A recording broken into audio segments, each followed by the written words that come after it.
Darling, I love you. Let's get married. By the way, let's sign a prenup. Not the most romantic of gestures, admittedly, but gone are the days where prenuptial agreements are just for rich celebrity couples. They can protect assets in circumstances where people are marrying, especially in circumstances where one of the parties has a lot more in the way of asset wealth than the other at the time of the marriage.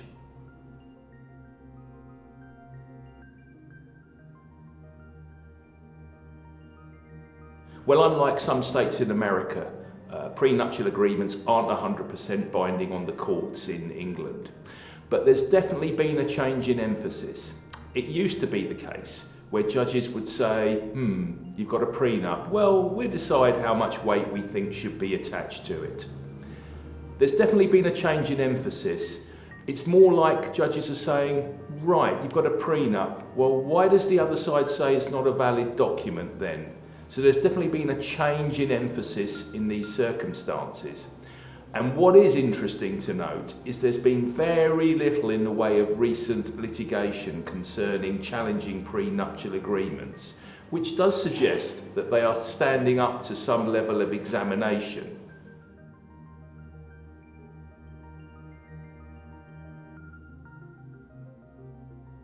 There's various steps that people can take to ensure that the prenup has more of a chance of standing up to examination. The first is in respect of the timing of the signing. Have it nice and early. You cannot have a prenup signed the day or a week before the wedding. It needs to be nice and early, at least 21 days prior to the ceremony of marriage, if not a lot earlier than that. The second one is in respect of legal advice. It's important that both parties do obtain legal advice on the meaning and implications of this document. In fact, I'd go as far as insist on your fiancé obtaining at least a level of fixed fee advice on the meaning and implications of this. The third area, now this is very important, disclosure. Make sure the full extent of your disclosure of assets has taken place at the time the prenuptial agreement was entered into. Because one of the ways that people try and overturn these documents is to say, I would never have signed that document. I would never have entered into this if I'd known the full extent of your assets at the time in question. So what's important is to be full and frank. In fact, I'd go as far as to say perhaps have a schedule of assets attached to the prenup, so there's no doubt, there's no question as to what was disclosed at the time in question.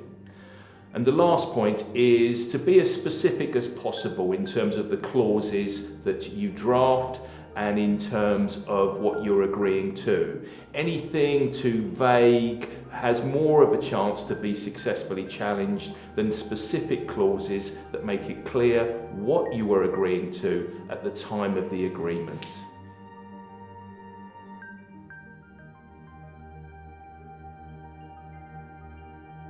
Well, generally there's two categories of people who prenuptial agreements are for. As I said earlier, in circumstances where one of the parties has a lot more in the way of asset wealth at the time you entered into the marriage. The second category is probably circumstances where people have been divorced before, maybe, been quite badly burnt in terms of the financial settlement, and they're looking to preserve assets for their future, but also perhaps for adult children as part of their second marriage.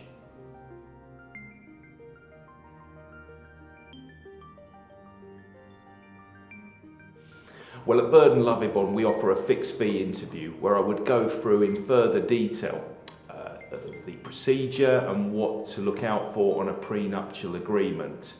The costs incurred in a prenuptial agreement are never welcomed. However, one must put this into perspective. What you're looking to do is to protect high value assets potentially, or maybe something with a lot of sentimental value to you and your family. So to spend a proportionate amount of money on a properly worded prenuptial agreement can be a sensible way to address these issues in contemplation of a marriage.